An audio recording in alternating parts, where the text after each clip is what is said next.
अल्लाह के बंदो जरा देखो तो सही कि कैसा इन सैयदानियों पर और गुलशन रिसालत के इन फूलों पर कैसे जुल्म के पहाड़ तोड़े गए। आज इनके जुल्म को याद करते हैं तो हमारा कलेजा फटता हुआ नजर आता है।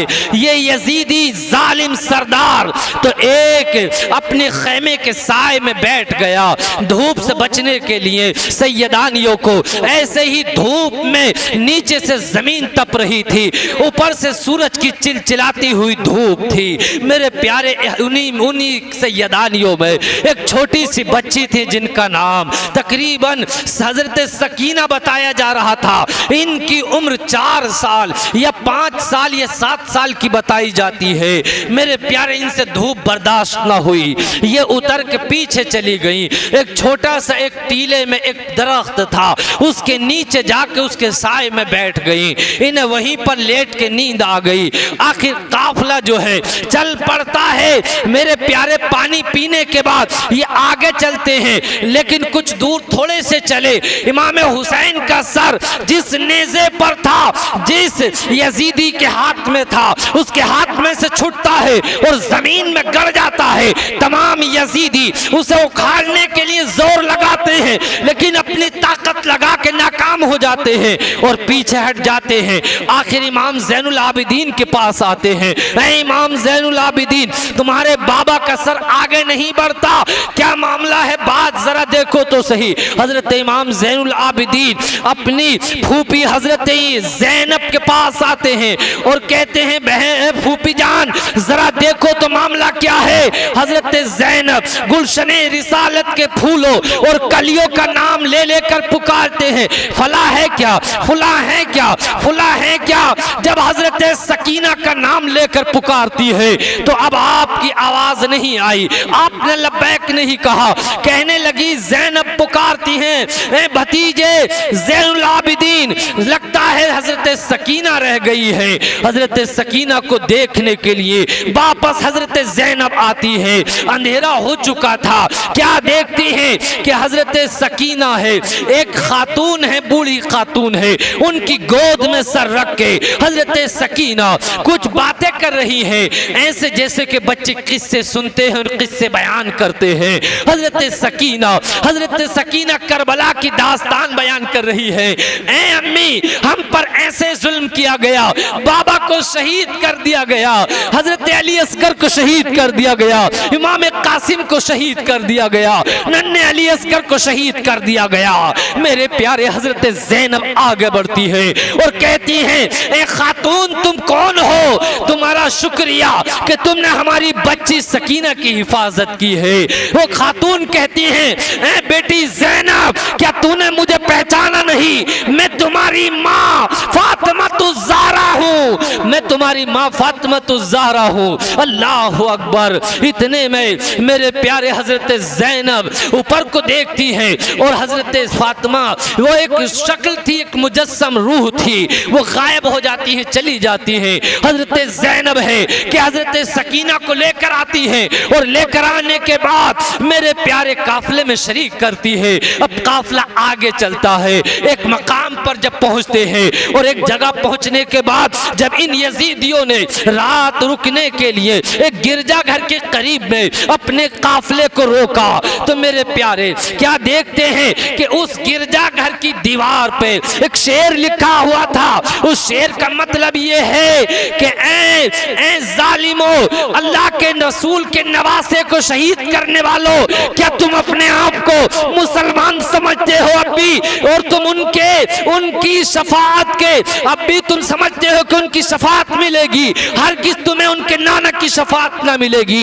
जब यजीदी इसे देखते हैं तो घबरा जाते हैं और उस गिरजाघर के राहिब से पूछते हैं, ये बताओ ये शेर कब से लिखा हुआ है?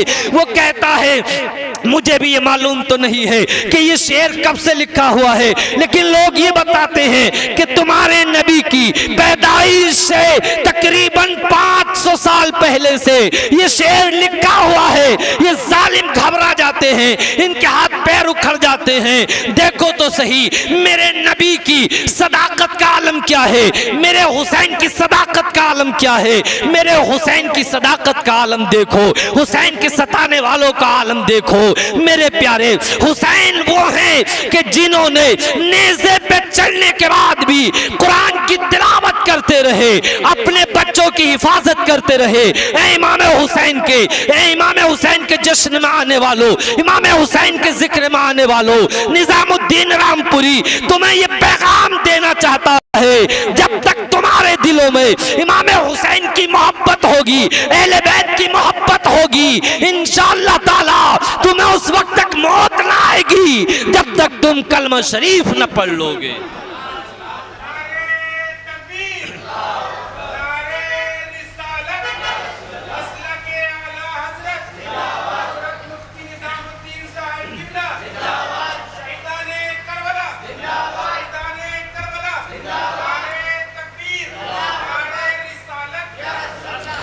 तवज्जो रखना बिल्कुल जरा। अब ये मेरे प्यारे राहिब जब ये देखता है कि इसमें कुछ कैदी भी है और कुछ सर हैं जो नेज़ों पे हैं, मैं अपनी कौम के लोगों को बताना चाहूंगा कैसा गम था उन लोगों पर। हमारा एक बेटा अगर शहीद हो जाए, इंतकाल कर जाए, तो बाप की कमर टूट जाती है। 40 रोज तक घर वालों को खाना और पीना अच्छा नहीं लगता है। इमाम हुसैन के मानने वालों, उनसे मोहब्बत करने वालों, क्या इमाम हुसैन को याद करने के लिए ये ढोल और ताशे काफी हैं? हम ये कहेंगे हमारे दीन का इन ढोल और ताशों से और इमाम हुसैन का कोई ताल्लुक नहीं है। इमाम हुसैन का ताल्लुक तो सब्र से है, इमाम हुसैन का ताल्लुक तो कुरान पाक से है, इमाम हुसैन का ताल्लुक तो मेरे प्यारे जालिमों के खिलाफ खड़ा हो जाने से है। इमाम हुसैन का ताल्लुक तो ये है। मेरे प्यारे जरा तवज्जो करो, जहन को करीब करो। अब ये राहिब पहचान लेता है ये मामला क्या है। जब ये देखता है कि एक सर है जो कि नेज़े पर है, इन जालिम यजीदियों के पास आता है और आने के बाद कहता है कि तुम ये बताओ ये सर किसका है। कहा ये कुछ बागी थे और ये इमाम हुसैन, ये यजीद की हुकूमत की बगावत कर रहे थे, इसलिए इन्हें कत्ल कर दिया गया और उनके सर हैं। इसके दिल में कुछ नरमी थी। इसने कहा कि तुम रात तो रुकोगे, अगर चाहो तो तुम ये सर मुझे दे दो। कहा ऐसे नहीं देंगे, लेकिन कहा चलो 10,000 दिरहम ले लो। लालची कुत्ते थे, दुनिया के हरीस थे, जालिम बिकते आए हैं पहले जमाने से और बिकते चले आएंगे। दलाल थे ये, अपनी कौम के दल्ले थे ये।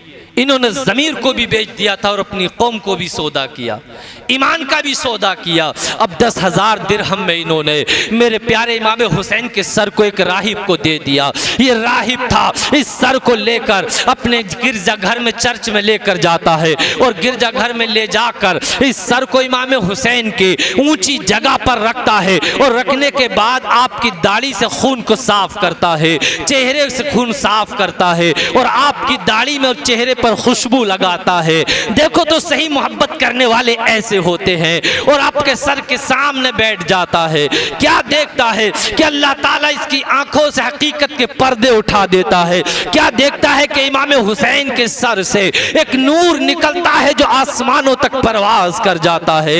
इसके दिल के पर्दे खुल जाते हैं, इसकी आंखों से हकीकत के हिजाबात उठ जाते हैं। जब इमाम अली मकाम की, सैयदुश शुहदा की, गुलशने रिसालत के फूल की, आक़े करीम के इस नवासे की, जब इस करामत को ये राहिब देखता है तो पुकारने लगता है, ऐ इमाम अली मकाम, ऐ सैयदुश शुहदा, ऐ अली अलीउल मुर्तजा के शहजादे, ऐ फातिमा के लख्ते जिगर, ऐ इमाम हसन के भाई, ऐ फातिमा तुज ज़हरा के बेटे, ऐ इमाम हुसैन, तुम्हारी जिंदगी में तो मैं तुमसे ना मिल सका, लेकिन आज तुम्हारे सर से मेरी मुलाकात हो रही है। ऐ इमाम अली मकाम, तुम गवाह हो जाना क़यामत क़यामत के रोज आज तुम्हारे सर को सामने रखे तुम्हारे नाना अब्दुल्ला के प्यारे का, आमना के दुलारे का, अल्लाह के हबीब का कलमा पढ़ता हूँ और मुसलमान होता हूँ। ये कलमा पढ़ता है और मुसलमान हो जाता है और ऐलान करता है जब तक जिंदा रहूंगा इमाम हुसैन की मोहब्बत करता रहूंगा, इमाम हुसैन से मोहब्बत करता रहूंगा। कलमा पढ़ता है और मुसलमान हो जाता है और मेरे प्यारे पूरी जिंदगी दीन इस्लाम पर गुजार। अब मेरे प्यारे सुबह होती है, अब सुबह होने के बाद मेरे प्यारे ये इमाम हुसैन के सर को ले लेते हैं और जालिम यजीदी सर को लेकर आगे चलते हैं और एक जगह ही जाने के बाद जो 10,000 दिरहम की थैली दी थी ना इसने, तो एक जगह जाकर बांटते हैं। चलो थोड़े थोड़े बांट लेते हैं, लेकिन जैसे ही थैली को पकड़ते हैं, पैसों को निकालते हैं, क्या देखते हैं पैसे नहीं हैं, वो ठीकरी बन चुके हैं, वो ठीकरी बन चुके हैं। और क्या देखते हैं मेरे प्यारे, उन ठीकरियों को देख के ये परेशान हो गए और जल्दी से इन्होंने एक जगह मामले को छुपा दिया। ये देखो मेरे प्यारे, जालिम का, जालिम जो जुल्म करता है, जुल्म का बदला जुल्म होता है दुनिया में भी और आखिरत का तो पता नहीं क्या होगा। दुनिया में जालिम का चेहरा मस्क कर दिया जाता है, जालिम को तबाह बर्बाद कर दिया जाता है, जालिम की नस्ल को तबाह बर्बाद कर दिया जाता है। ऐ मेरी कौम के लोगों, अल्लाह ने तुम्हें ईमान दिया है, ईमान, ईमान से बढ़कर दुनिया की कोई दौलत नहीं है। कुर्बान जाओ कि तुम्हें अल्लाह ने अपने महबूब की उम्मत में पैदा किया है। तुम इमाम हुसैन का जिक्र करने वाले हो। अरे इमाम हुसैन का जन्नती जवानों के सरदार हैं, सरदार। और मेरे प्यारे, आज तुम पर बुढ़ापा जरूर आ गया है, आज तुम 50 वर्ष के जरूर हो गए हो, घबराना मत। जो भी जन्नत में जाएगा वो जवान होगा, जवान। और हमारे सरदार इमाम हुसैन होंगे। इमाम हुसैन के जिक्र में आने वालों, इमाम हुसैन से मोहब्बत करने वालों, इमाम हुसैन की मोहब्बत का दम भरने वालों, जब क़यामत का दिन आएगा तो इमाम हुसैन पहचानेंगे ये इन्होंने मेरी मोहब्बत में मेरा जिक्र सुना था। और उन्हें भी पहचानेंगे जिन्होंने इमाम हुसैन की मोहब्बत में ढोल बजाए हैं। अरे इमाम हुसैन की मोहब्बत में नहीं, बल्कि अपने मजे के लिए, अपने जायके के लिए, अपनी लज्जतों के लिए। अरे जालिम, वो इमाम हुसैन से क्या मोहब्बत करेगा जो बियर पीने के बाद ढोल में डंके लगाता है, जो बियर पीने के बाद, जो नशा करने के बाद ढोल बजाता फिरता है। अरे वो मुसलमान, मैं तो कहता हूँ इमाम हुसैन से मोहब्बत तो का रही, वो मुसलमान तक न रहा, उसने अपने ईमान को जाया कर दिया है। इमाम हुसैन से मोहब्बत करने वालों, जब तुम मुहर्रम का चांद देखते हो तो तुम्हारे हाथों में डंके आ जाते हैं। मैं कहना चाहूंगा, अगर तुम इमाम हुसैन से मोहब्बत करने वाले हो तो अजान सुन के मस्जिद में क्यों नहीं जाते हो? इमाम हुसैन से मोहब्बत करने वाले हो तो उनको याद क्यों नहीं करते हो? उनके नाम का जिक्र क्यों नहीं सुनते हो? उनके नाम की न्याज क्यों नहीं लगवाते हो? उनके नाम से गरीबों को क्यों नहीं खिलाते हो? उनके नाम से बेवाओं की मदद क्यों नहीं करते हो? उनके नाम का जिक्र क्यों सुनने नहीं बैठते हो? लेकिन मेरे प्यारे, तुम फिक्र मत करना, तुम इमाम हुसैन की मजलिस में आ गए हो। इमाम हुसैन में कहूंगा, तुम अपनी दुकान में थे, अपने बाप के थे, अपने खेत और खलियान में थे तो अपने बाप के थे, अपनी दुकानों मकान में थे तो अपने बाप के थे। लेकिन जब इस महफिल में आ गए हो तो इमाम हुसैन के हो गए हो। और हकीकत तो ये है कि मुस्तफा जाने रहमत के हो गए हो, अल्लाह के हबीब के हो गए हो। तो हक वही है कि जिसका ऐलान डॉक्टर इकबाल करते हैं कि मोहम्मद से फातून है तो हम तेरे हैं, ये जहां चीज क्या है लोहो कलम तेरे।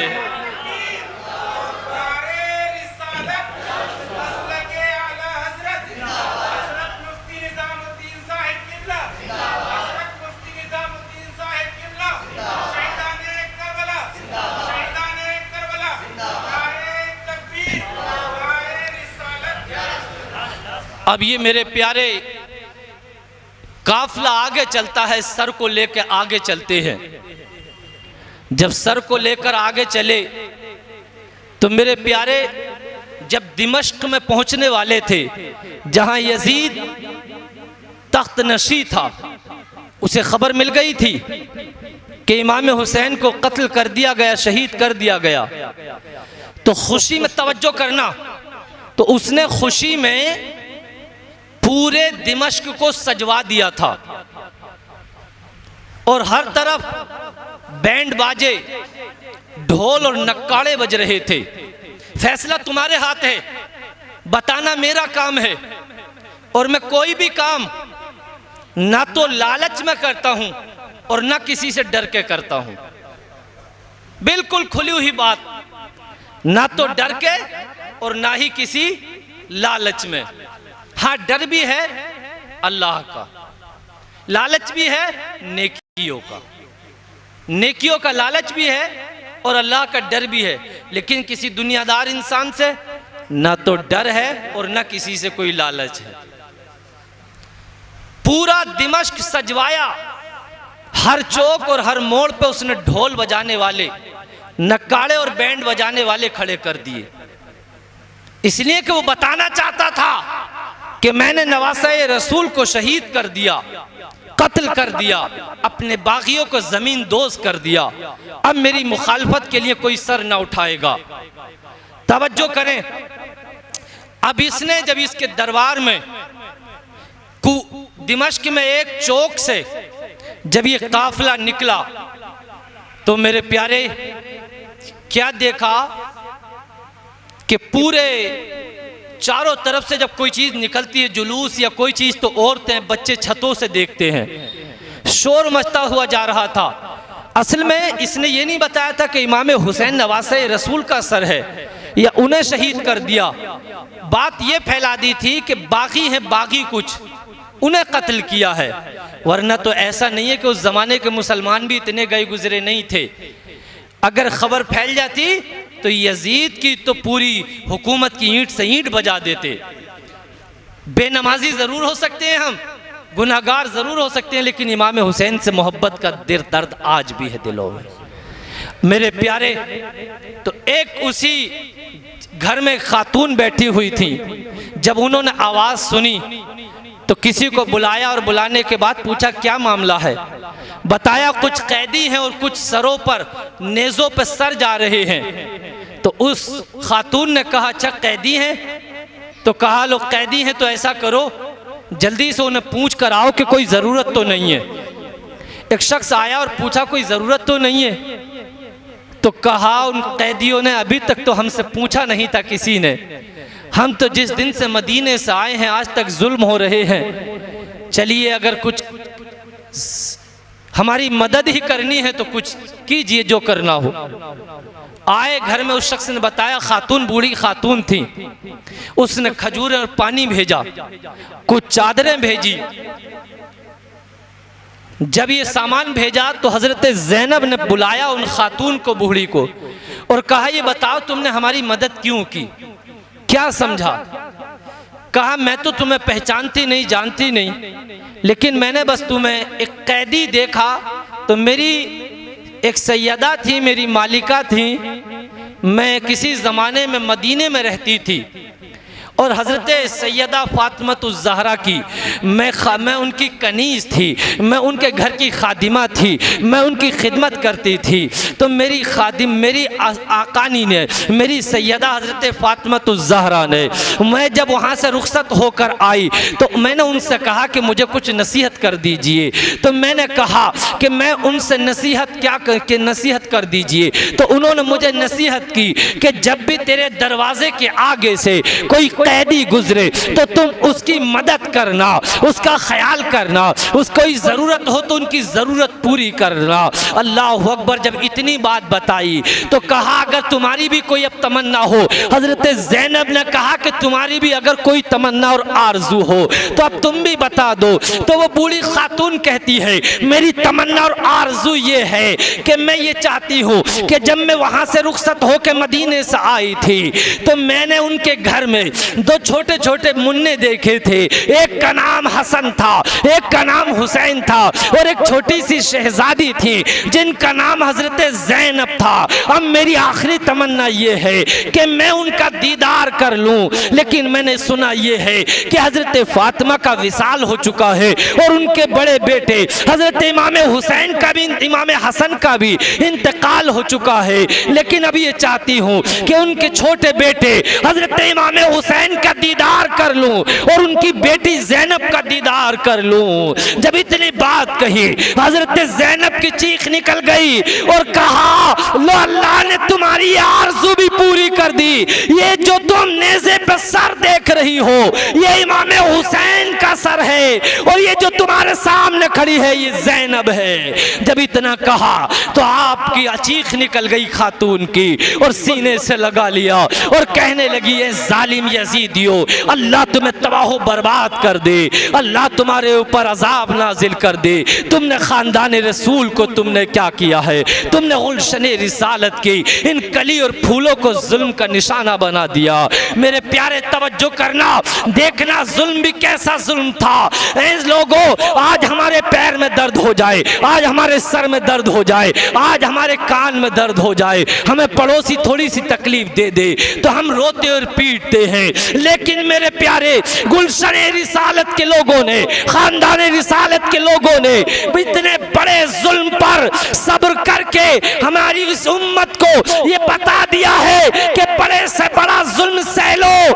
अगर किसी के साथ प्रधान हो सकता है, किसी के साथ दीवान हो सकता है, किसी के साथ ठेकेदार हो सकता है, किसी के साथ महल्ले और बस्ती के लोग हो सकते हैं, लेकिन जो मजलूम होकर इस जुल्म पर सब्र कर लेगा उसकी मदद अल्लाह करेगा, जमीन और आसमान का मालिक करेगा। इसलिए कुरान में अल्लाह फरमाता है, इन्नल्लाह मअस-साबिरीन, सब्र करने वालों के साथ अल्लाह है, सब्र करने वालों के साथ अल्लाह।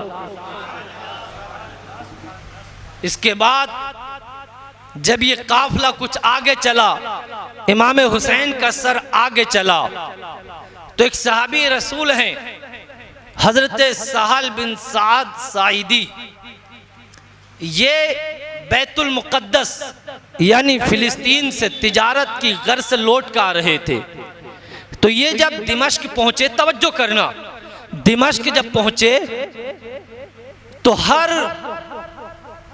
चौक में ढोल ताशे बज रहे थे। तवज्जो करना लोगों, ढोल और ताशे बज रहे थे। तो इन्होंने लोगों से पूछा कि यार ईद भी नहीं है, बकरा ईद भी नहीं है, क्या मामला है?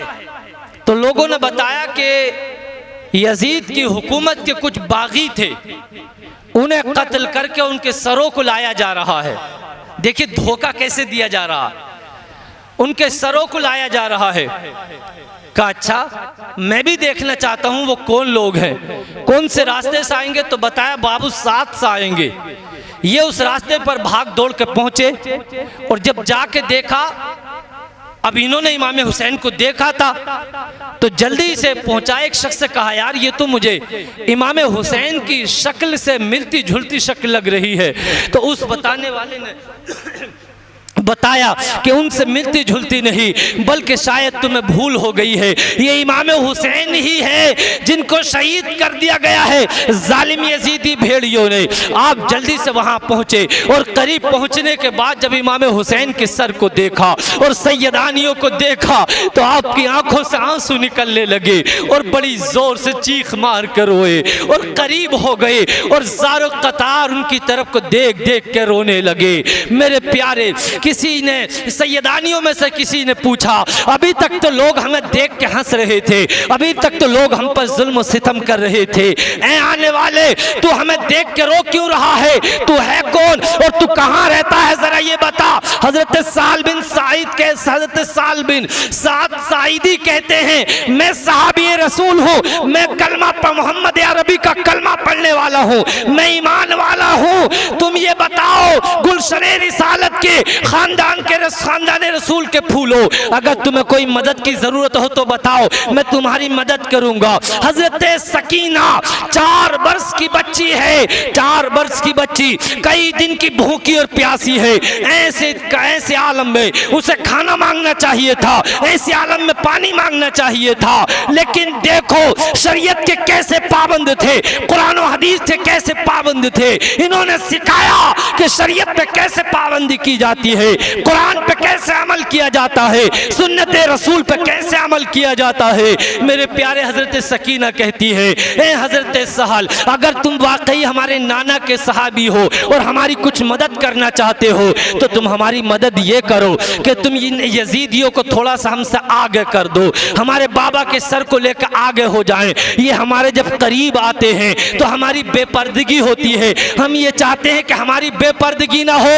ऐ मेरी कौम के लोगों, आज हमारी बेटियां बेपर्दा हो रही हैं। बाप कहता है अभी छोटी है, 18 बरस की बेटी हो गई है, स्कूल और कॉलेज बगैर दुपट्टे के जाती है, मार्केट बगैर बुर्के के जाती है। तुम कहते हो बच्ची है बच्ची है, लेकिन जब ये मुंह काला कर लेती है, जब तुम्हारा घर छोड़ के निकल जाती है, फिर तुम्हें समझ आता है अरे मेरे आका ने अपनी बेटी हजरत फातिमा की शादी 15 साल की उम्र में कर दी थी और उम्मत को ये बता दिया था कि बेटी की जितनी जल्दी हो सके शादी कर दिया करो, इसलिए कि बेटी की जल्दी शादी करने से अल्लाह तुम्हारे घर में बरकतें अता फरमाता है। और अगर जिसके बच्चे जवान हो गए और शादी देर में होने की वजह से अगर वो किसी गुनाह में मुलव्वस हो गए, किसी गुनाह में मुब्तला हो गए, तो वो बच्चे तो उस गुनाह के जिम्मेदार होंगे ही होंगे, लेकिन उनका बाप भी क़यामत के दिन उस गुनाह का जवाब देगा।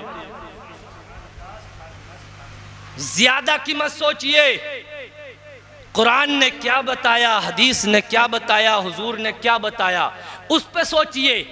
मदद अल्लाह करता है, अल्लाह मदद करता है, अल्लाह मदद करने वाला होता है। किसी ने कहा है कि उठवान कमर क्या डरता है, फिर देख खुदा क्या करता है। हिम्मते मर्दा मदद खुदा, इंसान जब हिम्मत करता है तो अल्लाह भी उसकी मदद करता है। काहिल और सुस्त की कोई मदद नहीं करता। मेरे प्यारे देखो तो सही, आज क्या हो रहा, हमारी बेटियां गैरों के साथ जा रही हैं। ये क्या वजह है? बेपर्दगी और गैर महरमों से मेल झोल रखना। आज मैं तुम्हें तवज्जो दिलाना चाहूँगा मेरे प्यारे इस्लाम ने जो हमें हुक्म दिया है, शरीयत ने हमें जिस बात का हुक्म दिया है, शरीयत, अब तुम कहोगे ये बात तो हमें पता ही नहीं था, शरीयत ने हुक्म दिया है कि चचेरों से भी पर्दा है, तैरों से भी पर्दा है, मुमेरे भाइयों से भी पर्दा है, फुपेरे भाइयों से भी पर्दा है। इसलिए चचेरे, तैरे, मुमेरे, फुपेरे, इन सब के साथ तुम्हारी बेटी का निकाह हो सकता है, और जिसके साथ निकाह हो सकता है उससे पर्दा है। जो तुम्हारे घर में आने जाने वाला है, ये मेरे दोस्त का लड़का है, ये मेरे पार्टनर का लड़का है, ये हमारे करीबी आदमी का लड़का है। मेरे प्यारे सुन्नी मुसलमानों, ऐसा कोई भी लड़का हो जो तुम्हारे घर में आता जाता है, बगैर रोक टोक तुम्हारी बेटियों से मिलता है, तो याद रख लो वही तुम्हारी आस्तीन का सांप बन जाएगा और एक दिन तुम्हारी इज्जत को नीलाम कर देगा। अपनी बेटियों की हिफाजत करना तुम्हारी जिम्मेदारी है। गैर महरमों से ऐसे नहीं घंटे घंटे बैठ के तुम्हारे घर में क्या कर रहा है, वो क्यों आता है बगैर इजाजत के। मेरे प्यारे हजरत सकीना ने कहा, ए हजरत सहल, अगर तुम चाहते हो तो इन यजीदियों को थोड़ा हमसे आगे कर दो ताकि हमारी पर्दे की हिफाजत हो जाए, हमारी बेपर्दगी ना हो। हजरत सहल है तकरीबन 40,000 दिरहम मेरे प्यारे देते हैं, बहुत सारे पैसे देते हैं और इन यजीदियों को आगे करते हैं।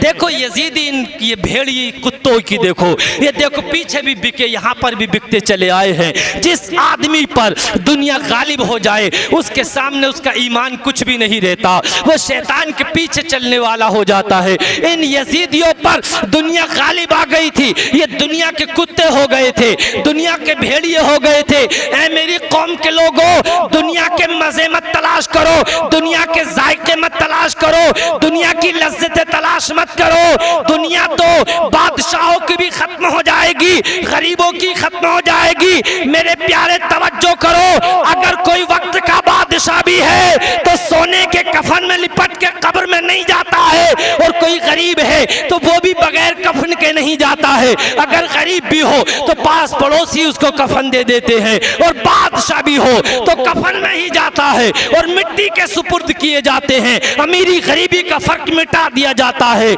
लेकिन मेरे प्यारे, वहां जाकर तो अमाल के हिसाब से हिसाब किया जाता है। अगर अमाल अच्छे थे तो हिसाब अच्छा किया जाएगा, और अगर अमाल बुरे थे तो कब्र इंतजार कर रही है। कब्र की होलनाकी को भी याद रखो, कब्र की तारीकी को भी याद रखो, कब्र की दहशत को याद रखो। मेरे प्यारे आका ने फरमाया, तुम्हारी कब्र जन्नत के बागों में से भी एक बाग है और जहन्नम के गढ़ों में से एक गढ़ा है। तवज्जो करें, इन यजीदियों ने इन सैयदानियों के काफिले को अब यजीद के सामने दरबार में पेश किया गया। जब दरबार में यजीद के पेश किया गया, तवज्जो से सुनना बिल्कुल, जब पेश किया गया तो चारों तरफ से ढोल और ताशे बजाने वाले खड़े थे और इस तरीके से शोर मचा रहे थे कि जो दूर तक आवाज जाए। अभी आपको समझ में आएगा कि हम किसका रास्ता इख्तियार कर रहे हैं। इमाम हुसैन से मोहब्बत करने वाले तो ये बैठे हुए नजर आ रहे हैं, ये बैठे हुए नजर आ रहे हैं। मेरे प्यारे, देखो जरा जहन को करीब करो। जब यजीद के सामने पेश किया गया और इमाम हुसैन के सर को एक तश्त में रख के पेश किया गया, तो यजीद पूछ रहा था ये कौन है। जो सैयदानियां थी, ये कौन है, ये कौन है, सबके पूछ रहा था। जब हजरत सकीना की तरफ देखा और पूछा ये कौन है, तो आप कुछ नहीं बोली। फिर पूछा ये कौन है, आप फिर नहीं बोली। फिर पूछा ये कौन है, आप फिर नहीं बोली। कहा कि ये बोलते क्यों नहीं है।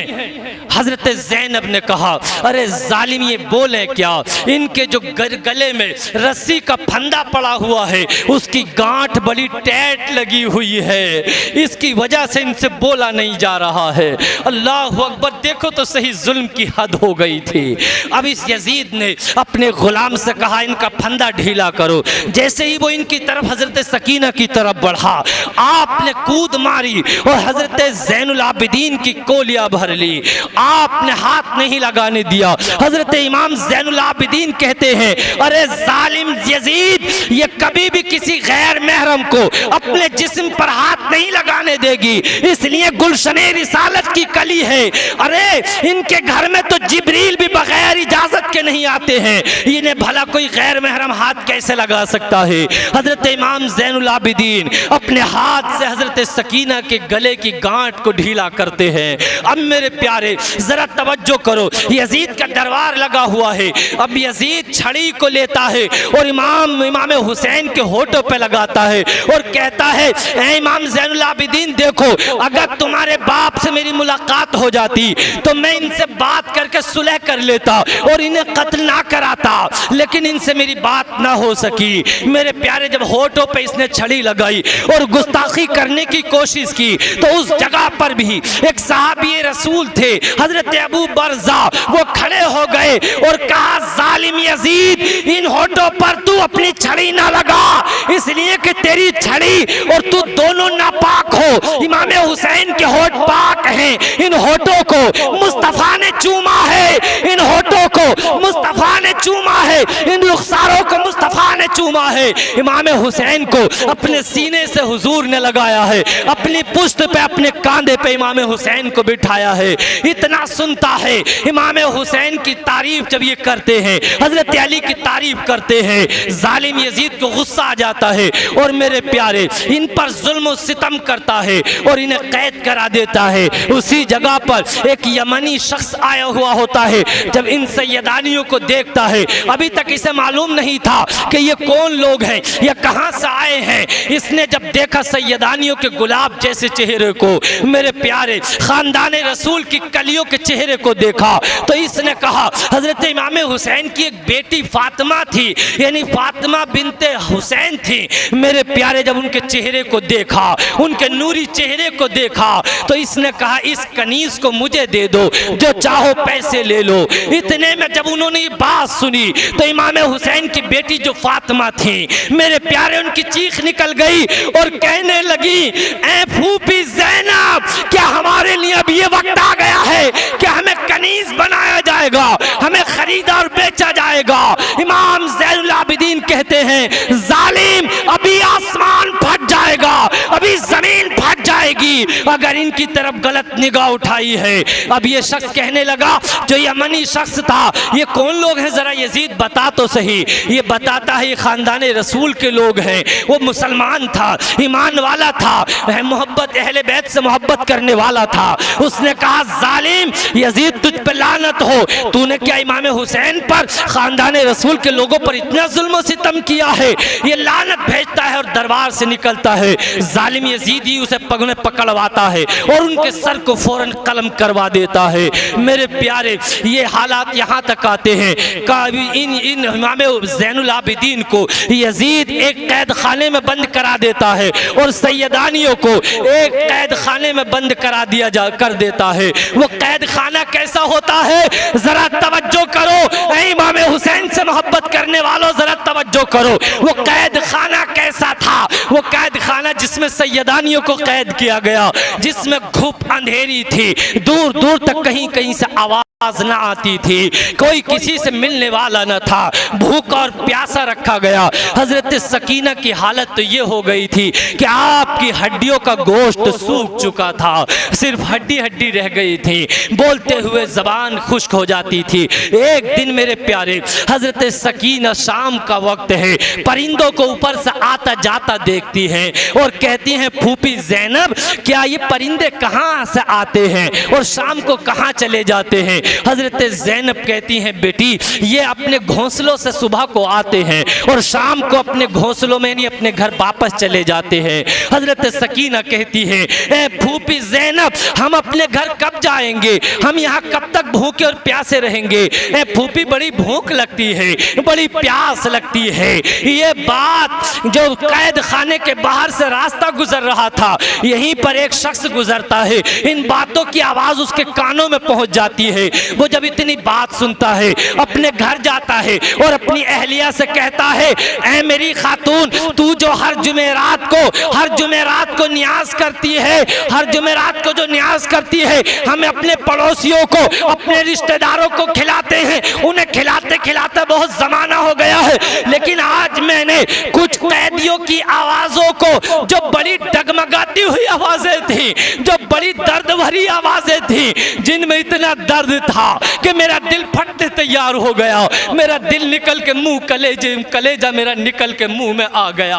मैंने आज तक कभी इतनी दर्द भरी आवाजें न सुनी, आज तक ऐसी दर्द भरी आवाजें न सुनी। ऐ खातून, अब जब जुमेरात का दिन आएगा तो मैं ये चाहता हूँ, वो जो तू न्याज बनाएगी, वो जो तू खाना बनाएगी, वो मैं उन कैदियों को खिलाना चाहता हूँ। खातून कहती है, जैसी तुम्हारी राय है, जैसा तुम चाहते हो मेरे शोहर नामदार, तुम ऐसा कर लो। वह वफा जो औरतें होती हैं, अपने शोहर की जो वफादार औरतें होती हैं, मैं अपनी इस्लामी बहनों से कहूंगा, अल्लाह ने तुम्हें जो शोहर दिए हैं, इनकी इज्जत करो, इनकी कदर करो, रात दिन इनसे लड़ा मत करो, जब घर में आए तो जब इनसे लड़ा मत करो। तुम्हारी इज्जत भी तुम्हारे शोहर की वजह से है, तुम्हारी वक़ा भी तुम्हारे शोहर की वजह से है।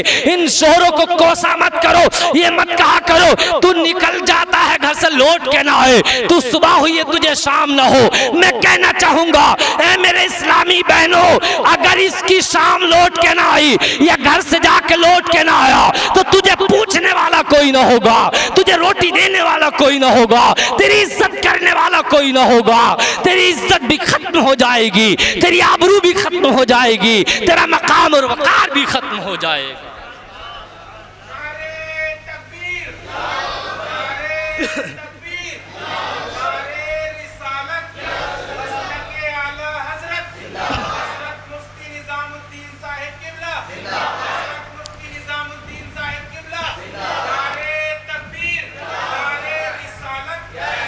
मचल के ज़रा सुभान अल्लाह कहिए, ज़रा एक बार और मचल के कह दीजिए।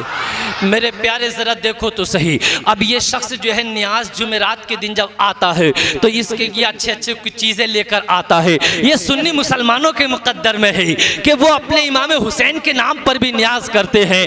11वीं का महीना आए तो गौसे पाक के नाम की नियाज करते हैं।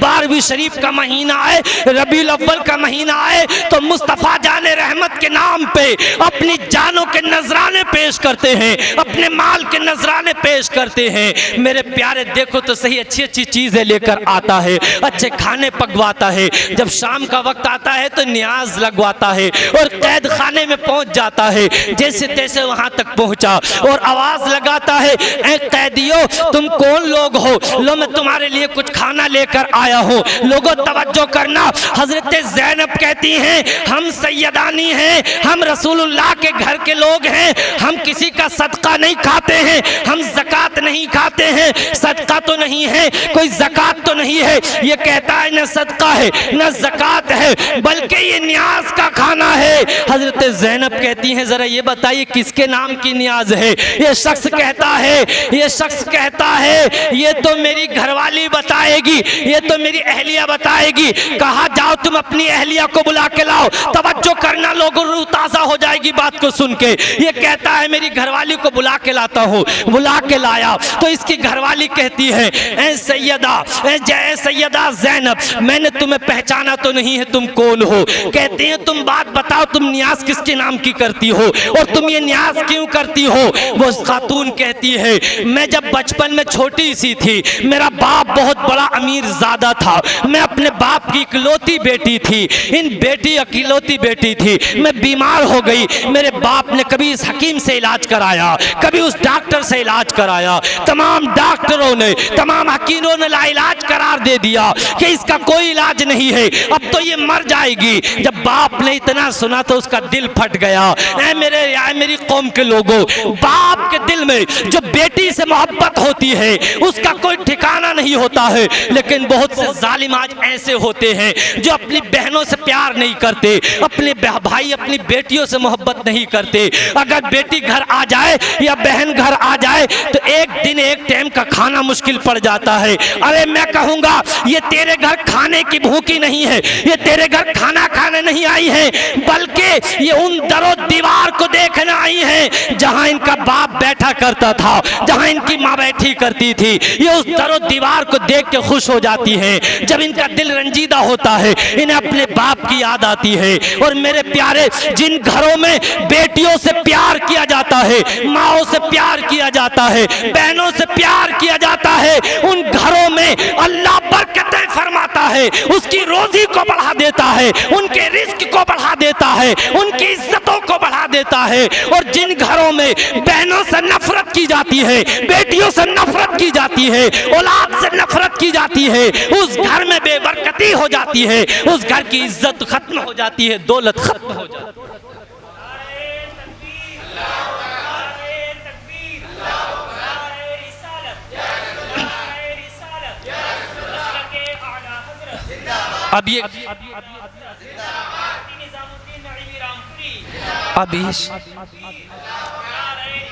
अब ये शख्स कहता है, अब ये खातून कहती है मैं बीमार हो गई थी, मेरे बाप ने जगह जगह दिखाया, लोगों ने लाइलाज करार दिया। एक शख्स ने मेरे बाप को मशवरा दिया जाओ मदीने चले जाओ, जाओ शहर मोहब्बत चले जाओ, वहाँ पर एक हैं जिनका नाम मोहम्मद अरबी है, अब्दुल्ला के प्यारे हैं, वो आमनों के दुलारे हैं। वो उनका आलम ये है कि वो जिसके लिए दुआ कर देते हैं अल्लाह उसकी तकदीर बदल देता है। जाओ तुम उनके पास चले जाओ। अब ये शख्स अपनी बेटी को लेके अब हमारे आका के पास आता है, कहती है ये खातून मेरे बाप लेकर आए और आका की बारगाह में अर्ज की है मेरे आका ये मेरी बेटी है जिसको तमाम डॉक्टरों ने लाइलाज करार दे दिया है, मैं चाहता हूँ आप दुआ कर दीजिए, आप इसके लिए कुछ दे दीजिए। मेरे आका फरमाते हैं अच्छा ठीक है। एक छोटा सा बच्चा आता है, ये खातून कहती है मेरे आका ने उसे आवाज देकर बुलाया, कहा हुसैन इधर आओ, कहा हुसैन इधर आओ। वो छोटा सा बच्चा क्या था, चांद जैसा उसका चेहरा था,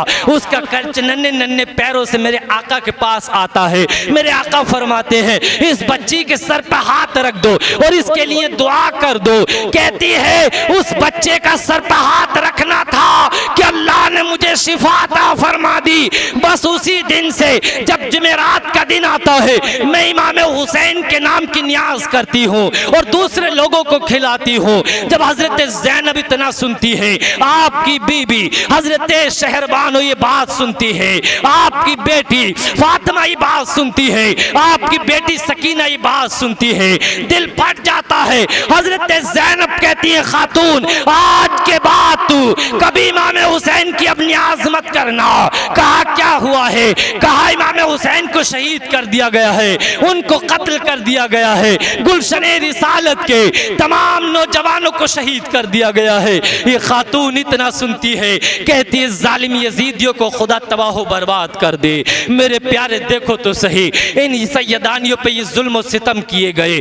अब मेरे प्यारे जब लोगों में बात फैलती चली गई, खबर फैलती चली गई कि गुलशने रिसालत के फूल कैद खाने में है, इमाम ज़ैनुल आबिदीन कैद खाने में है, अब यजीद को खौफ होने लगा, चारों तरफ से बगावत उठने लगी कि अरे इसने बड़ा बुला किया है। जब तक लोगों को पता नहीं था तो बात छुपी हुई थी, लेकिन जब लोगों को पता चल गया, इसलिए कि लोग उस जमाने में भी इमाम हुसैन पे जान देने वाले थे, आज भी इमाम हुसैन पे जान देने वाले हैं। अरे मेरे प्यारे आज तुम शिरनी लेकर आते हो, इमाम हुसैन की मोहब्बत में यहाँ बैठे हो, मैं इमाम हुसैन का जिक्र कर रहा हूँ, यहाँ से लेकर वहां तक जगह नहीं है। ये इमाम हुसैन की मोहब्बत है, ये इमाम हुसैन की मोहब्बत है। अरे इमाम हुसैन की मोहब्बत करने वाले उस जमाने में भी थे। इमाम हुसैन के बारे में जब लोगों को पता चला, यजीद घबरा गया। फौरन से पहले इसने ख्याल किया कि इन सैयदानियों को रिहा किया जाए, इमाम ज़ैनुल आबिदीन को रिहा किया जाए और वापस इन्हें मदीना भेज दिया जाए। हजरत नौमान बिन बशीर जो कि सहाबी रसूल थे, मुहिब्बे अहले बैत थे, उन्हें बुलाया गया और उनसे कहा गया जाओ इनको ले जाओ और इन्हें मदीना वापस छोड़ आओ। मेरे प्यारे हजरत इमाम ज़ैनुल आबिदीन ने कहा मेरी 3-4 शर्तें हैं, उन्हें मानना पड़ेगा। पहली शर्त तो ये है, पहली शर्त तो ये है कि हमारी कुछ चीजें तुम्हारे पास हैं, वो तुम्हें वापस देनी होंगी। यजीद कहता है क्या चीजें हैं, कौन सी चीजें हैं जो तुम मुझसे वापस लेना चाहते हो? कहा मेरी बहन फातिमा के गले में एक मेरी माँ का गिलो बंद था, वो तुझे वापस देना होगा। दूसरी चीज मेरी माँ के हाथ के बुने हुए कुछ कपड़े थे, वो तुझ जालिम को वापस देने होंगे, इसलिए कि तुम नापाक हो, तुम्हारे हाथ पाक हैं, तुम्हारे हाथ भी नापाक हैं और वो कपड़े पाक थे, वो नापाक हाथों में नहीं रह सकते हैं। और तीसरी बात ये, दूसरी बात ये है कि हमारा जिस रास्ते से दिल चाहेगा उस रास्ते से जाएंगे। और चौथी बात ये है कि हमें तुम एक मर्तबा दिमश्क की जामा मस्जिद में खुतबा देने की इजाजत दी जाए। मेरे प्यारे ये तमाम शर्तों को माना जाता है। आखिर इमाम ज़ैनुल आबिदीन को हजरत नौमान बिन बशीर की उसमें रिहाइश में मेरे प्यारे आपके साथ इस काफिले को मदीना भेजा जाता है। जब मदीना करीब आने वाला होता है, इमाम ज़ैनुल आबिदीन चीख मारते हैं, तमाम सैयदानियों की चीख बुलंद हो जाती है। इमाम ज़ैनुल आबिदीन कहते हैं हम मदीने में कैसे दाखिल होंगे? जब हम गए थे तो हमारे साथ इमाम हुसैन भी थे, इमाम कासिम भी थे, हजरत इमाम अली अकबर भी थे, इब्ने हजरत अब्बास अलंबरदार भी थे, छोटे से बच्चे मेरे प्यारे इमाम अली असगर भी थे। लेकिन आज कुल अकेला रह गया हूँ, आज अकेला रह गया हूँ, ये बीमारी की हालत में है। कहते हैं जाओ मदीने में खबर कर दो। जब ये लुटा पिटा काफिला मदीने में जाता है, एक कोराम समझ जाता है, या तो उस दिन अंधेरी दिन में छा गई थी जिस दिन आके करीम बज़ाहिर दुनिया से विसाल हुए थे, उस दिन लोगों के दिल फट गए थे, या जब इमाम हुसैन का खानदान रसूल का ये काफिला लुटा और पिटा जब मदीने में आया है तो दिन में अंधेरी छा गई थी। और इमाम ज़ैनुल आबिदीन और हजरत ज़ैनब जब मेरे आका के रोजे पर आए हैं, आपने जब रो रो के बयान किया है, जब चीखें मारी है, ए आका आपके उस हुसैन नवासे को जिसके तुम होठ चूमते थे, जिसके रुखसारों को तुम बोसा देते थे, जिसके सीने को अपने सीने से मिलाते थे, जालिमों ने शहीद कर दिया है, उन्हें भूख और प्यास रख के शहीद कर दिया है। मेरे प्यारे इमाम हुसैन की मोहब्बत में आने वालों, इमाम हुसैन से मोहब्बत करने वालों, अब बस आज लास्ट हो जाता है इमाम हुसैन का जिक्र। मेरे प्यारे, अब यहाँ से पैगाम लेके जाना है, अगर वाकई हुसैनी हो, अगर वाकई हुसैन आजम से मोहब्बत करने वाले हो, तो मेरे प्यारे इमाम हुसैन की मोहब्बत में जब इमाम हुसैन का एक मुहर्रम का चांद नजर आए तो अपने दिलों में इरादा कर लो कि इमाम हुसैन का जिक्र सुनेंगे, इमाम हुसैन का जिक्र सुनेंगे, रोजे रखेंगे और उसके साथ साथ गरीबों की मदद करेंगे, भूखे प्यासों को खाना खिलाएंगे और मेरे प्यारे सब्र का दामन पकड़े रहेंगे।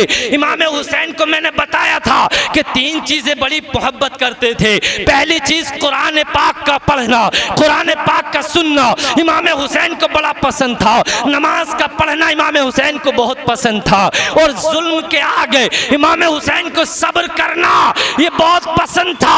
अगर वाकई हुसैनी हो, हुसैन आजम से मोहब्बत करने वाले हो, तो आज से नमाजों के पाबंद बन जाओ, सब्र करने वाले बन जाओ, कुरान के पढ़ने वाले बन जाओ। जब इंशाअल्लाह ये करोगे तो इमाम हुसैन तुम्हारे ऊपर नजर करम फरमाएंगे।